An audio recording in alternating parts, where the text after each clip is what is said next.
सच्चो सतराम। कृपया इस चैनल को सब्सक्राइब करें और बेल आइकन को प्रेस करना ना भूलें।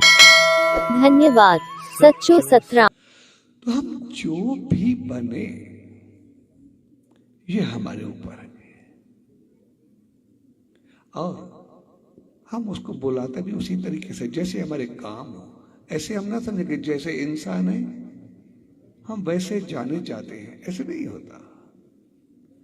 अगर हम कोई अच्छा काम करेंगे सब कहेंगे देव है, कोई ऐसी वैसी बातें करता रहे बड़बड़ाता रहे तो कहेंगे ये कुत्ते की तरह भौंकना बंद कर दो। कोई अच्छा बोले तो कहेंगे कोयल की तरह उसकी आवाज के एक एक लफ्ज उसका हमारे ऊपर असर कर रहा है, दिल को छू रहा है। तो जैसे जैसे हम बनते जाएंगे वैसे वैसे हमें खुद को महसूस करेंगे, सभी समझेंगे। इसीलिए ईश्वर ने हमें समझ, अक्ल और बुद्धि दिया है कि समझ का सही इस्तेमाल करो। कोई तुम्हें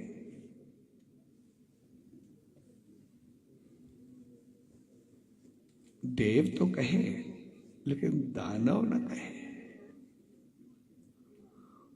कोई तुम्हें शेर तो कहे लेकिन कुत्ता न कहे। अपने जीवन को ऐसे बनाओ कि जब भी बनो इंसान बनो, इंसान से ऊपर होकर के बनो, कुछ आगे बढ़ो। और इसीलिए उसके लिए हमें खुद को संभालना होता है, हमें खुद को जांचना होता है, किसी और को नहीं। नजर हमारी अपने ऊपर हो।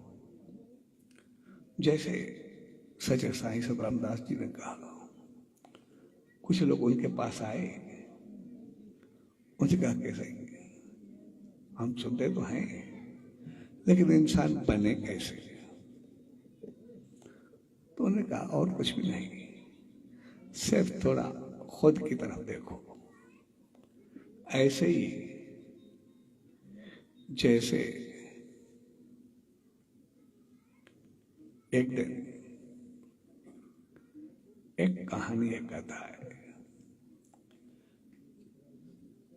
तो पार्वती ने भगवान शिव से कहा कि दुनिया में जो लोग हैं,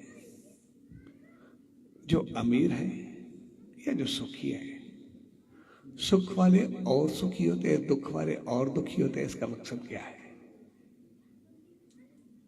तो उसे कहना है सुख दुख का वास्ता अमीर और गरीब में नहीं है। सुख दुख का वास्ता हम चलते हैं धरती पे, वहां पे देखते हैं कि कैसे है। तो जैसे वो धरती पे पहुंचे तो इधर उधर थोड़ा सा देखा, घूमा, तो शिव ने कहा कि हमें कुछ खाना चाहिए। कि हमें क्या खाना है? हम तो खाते थे ना। जब हम धरती पे आए हैं तो फिर हमें धरती की तरह रहना होगा, जैसे इंसान और चीजें रहती है, हमें भी वैसा ही रहना होगा। इसलिए तुम खाना पकाओ, उसके बाद कुछ कर दे। उसने कहा ठीक है तो हमारे पास कुछ नहीं। उन्होंने कहा तुमने चूल्हा बनाओ, तैयारी करो, आग जलाओ, मैं कुछ देखता हूं।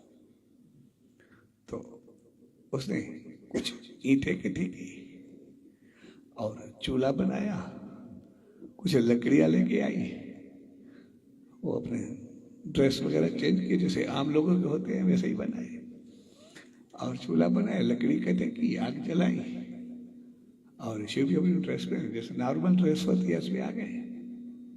तो उसने कहा कि आप सामान तो लाया नहीं, क्या जरूरत है? ये चूल्हा बनाया, लकड़ियां इकट्ठी की, सब कुछ की, बाकी किसके लिए? आपने कहा कि धरती पे वैसे ही रहेंगे।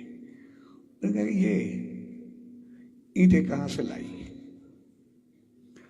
उसने कहा कि हमने ईंटें जो है वो जो टूटे फूटे मकान थे, कुछ एक दो गिरे हुए खंडर बने हुए थे, वहां से वैसे ईंटें वगैरह पड़ी थी, दीवारें गिरी थी, तो दीवार से खींच के मैं ईंटें निकाल के लाई और ये चूल्हा बना लिया। उनका कहां से क्यों लाई? वैसे ही टूटे फूटे मकान थे, वैसे ही खंडर थे, तो उनसे क्यों किसी अच्छे मकान से लाती ना, पक्के मकान से लाती, अच्छी जगह से अच्छी ईंटें वो लाती, ये कैसे ले खंडर से? बहुत इतने खूबसूरत मकान बने हुए हैं, इतने अच्छे घर है, इतने बिल्कुल तो डेकोरेटेड है, अच्छे अच्छे लोग रहते हैं, तो उनको क्यों खराब करें? एक अच्छी जगह है तो अच्छी रहनी चाहिए। जब खंडहर में ईंटें पड़ी है तो वहां से लेके आते हैं, इसमें क्या है? मतलब आपने अच्छी को हाथ नहीं लगाया? नहीं, बस यही समझ लो, हर एक इंसान जो खुद को संभाल के रखता है, अपने अहमाल को अच्छा बना के रखता है,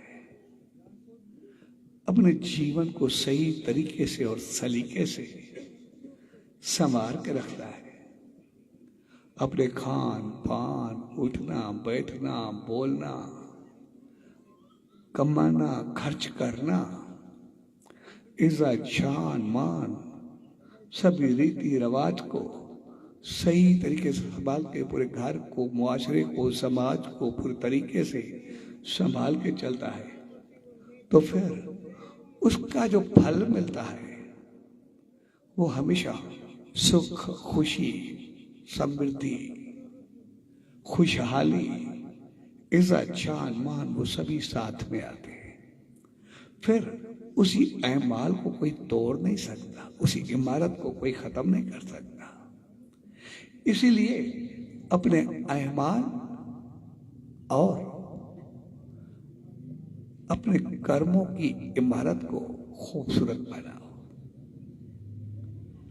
अपने अहमाल और तौर तरीकों के तरीके को वो अच्छे तरीके से ऊपर उठाओ। जितने जितने तुम्हारे अंदर में अच्छाइयां, बेहतरियां, खूबियां, मेहनत, इज्जत आती जाएगी, उतनी उतनी तुम्हारी इज्जत और इमारत वो मजबूत होती जाएगी, कोई हिला नहीं पाएगा, तुम सदा ही खुश और खुशहाल रहोगे।